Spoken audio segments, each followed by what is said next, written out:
Hello दोस्तों, कैसे हैं आप लोग। उम्मीद यही करता हूं कि आप अच्छे रहे हों, खुश रहे हों। तो ये चैप्टर है क्लास 7 एनसीईआरटी की बुक अपनी ज़बान, और ये 19 नंबर है चैप्टर का। हमारी तारीख़ ये एक नज़्म थी, इसका हमने तशरीह किया था, आई मीन टू से मीनिंग बताया था। अब हम बात करेंगे और इसके क्वेश्चन आंसर्स की, यानी सॉल्यूशन और एक्सरसाइजेस का सॉल्यूशन, जो भी चीज़ें हैं। चलिए फिर शुरू कर देते हैं। सवाल नंबर 1, जैसे कि आप देखते हैं और समझ भी रहे हैं, देखते हैं नहीं देख रहे हैं। तारीख़ लिखने वालों के ख़याल में हिंदुस्तान में मुख्तलिफ़ त्यौहार कैसे मनाए जाते हैं।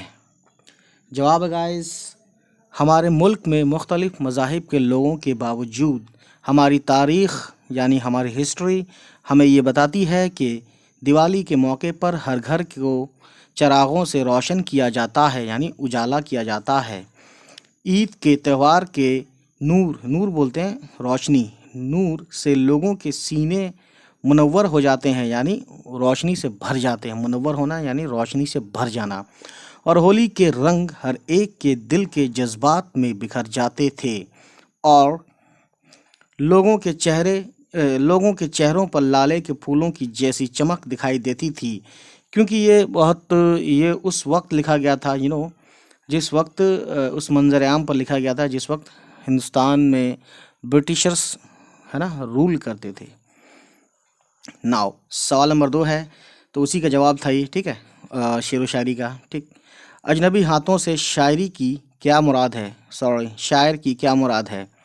जवाब है गाइस, अजनबी हाथों से मुराद अंग्रेज़ हैं, जो हिंदुस्तान पर अपनी गंदी सियासत करते रहे, यानी जब तक रहे वो गंदी सियासत करते रहे। सवाल नंबर 3, हमारी तारीख़ को किस तरह बदल दिया गया। जवाब है, अंग्रेज़ों ने हिंदुस्तानियों में फ़िरका वाराना जज्बात भड़काकर हमें आपस में लड़वाया, हमारे अंदर नाइत्तफ़ाक़ी पैदा की, मुल्क की तरक्की में रुकावट डाली, और हमारे मुल्क के अमन व अमान और अहिंसा के उसूलों को ठेस पहुंचाई। सवाल नंबर 4 है, हमारे मुल्क की तारीख़ क्या रही है, यानी हिस्ट्री क्या रही है। जवाब है, हमारे मुल्क की तारीख़ की बुनियाद दिलजोई, दिलदारी, मोहब्बत, वफ़ा, उख़ुवत और रवादारी की कदरों पर कायम रही है। कदरों बोलते हैं स्टैंडर्ड्स, कदरों यानी स्टैंडर्ड्स, कदर यानी स्टैंडर्ड, और कदर का दूसरा मीनिंग है इज़्ज़त। सवाल नंबर 5 है, आज़ादी मिलने के बाद हम खुद को कैसा महसूस करते हैं। तो जवाब है गाइस, आज़ादी मिलने के बाद हम हर तरह से आज़ाद हैं, हमारा जहन आज़ाद है, हम तंग नज़री के जज्बात से बाहर निकल चुके हैं। अंग्रेज़ों का पैदा किया हुआ तासुब आज हमारे बीच नहीं है। सवाल नंबर 6 है, शायर ने आखिरी बंद में एकता की क्या पहचान बताई है। तो जवाब गाइस, आखिरी बंद में एकता की पहचान ये बताई गई है कि हम सब एक हैं, हमारा वतन एक है। पेज पलटते हैं गाइस। हमारी ज़मीन एक है, हमारा यकीन एक, और हमारा फ़िक्र अमल एक है।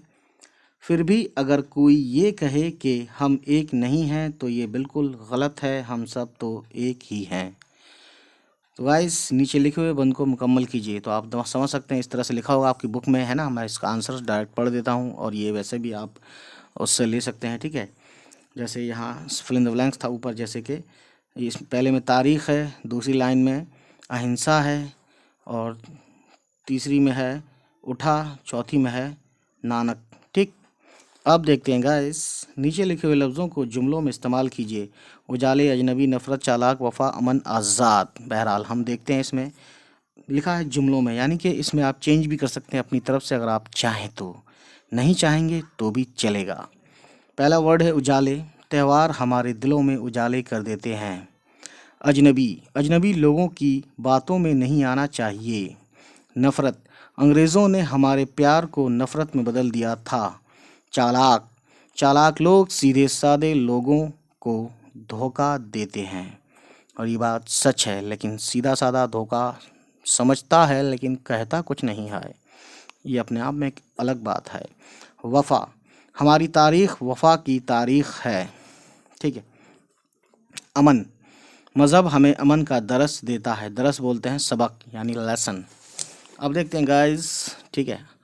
अगला वर्ड आज़ाद। हिंदुस्तान के लोग आज मुकम्मल आज़ाद हैं यानी पूरी तरह आज़ाद हैं। इन लफ्ज़ों की जमा लिखिए। तोहमत, फिरंगी, फ़िक्र, अमल, जज्बा।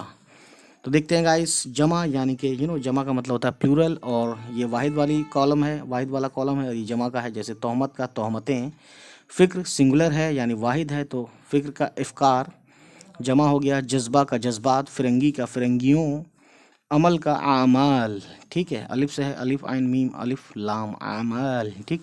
अब देखते हैं गाइस, कुछ नहीं इसमें कहानी अमली काम है इस नज़्म शायर ने कुछ नहीं है गाइस, कुछ नहीं है। अगर ये आपकी बुक में क्वेश्चन है तो देखते हैं इसका जवाब।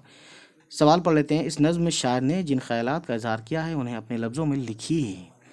तो देखते हैं जवाब। इस नज़्म में शायर ने मादरे वतन की खूबियों का जिक्र किया है और ये भी बताया है कि अंग्रेज़ों ने किस तरह हिंदुस्तान में नाइत्तफ़ाक़ी फैलाई, हिंदू मुस्लिम में तफरीक पैदा की यानी डिफरेंसेस पैदा किए, लेकिन हिंदुस्तानियों ने मुत्तहिद यानी एक होकर आज़ादी हासिल की। इस नज़्म में शायर ने आपसी मोहब्बत, मसावात का मतलब है बराबरी, और अहिंसा के उसूलों, देखिए वसूल नहीं होता है, होता है उसूलों को अपनाने की बात कही है। इसके लिए इत्तेहाद और इत्तेफाक का दोनों का मतलब वैसे सेम है यहाँ पे, है ना? ठीक है। वैसे इत्तेफाक का मतलब एक्सीडेंट भी होता है, एक्सीडेंटली, इत्तफाकन सुना होगा आपने। बहुत ज़रूरी है।